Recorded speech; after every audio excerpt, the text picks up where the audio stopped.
The new report uncovers more alarming problems with ACS that may have proven deadly for nearly a dozen children. The probe finds the Child Welfare Agency failed to protect them even though their abuse cases were reported. CBS 2's Janelle Burrell joins us live from outside City Hall in Lower Manhattan with more on these new developments. Janelle? Well, Cindy and Mary, the comptroller is expected to release more details on these findings later today, but what we've heard so far, extremely disturbing. Several children died. They were considered high priority cases, and the comptroller claims that their caseworkers dropped the ball. The startling accusations slammed the Administration for Children's Services for negligence.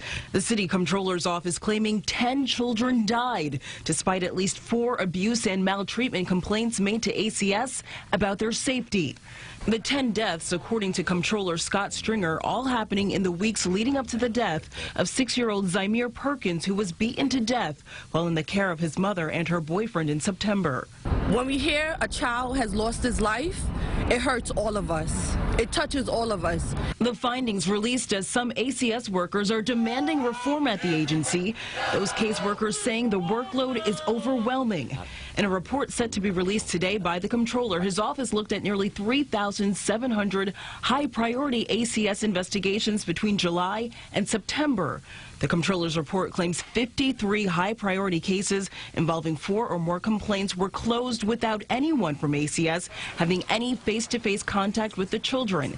And nearly 26% of the cases were closed without the required face-to-face contact with the child every other week.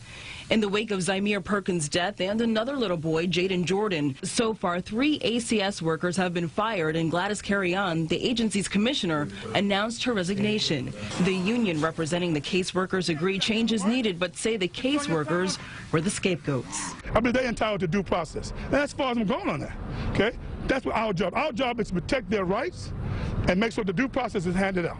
And that's what we're going to do. Now, the mayor and ACS officials are refuting this report, saying that the majority of the cases cited by the comptroller had no history with ACS. Meanwhile, the state has ordered that the city hire an independent monitor to oversee and review the agency. Reporting live this morning from City Hall, Janelle Burrell, CBS 2 News. Thank you, Janelle. It is 5:02. Time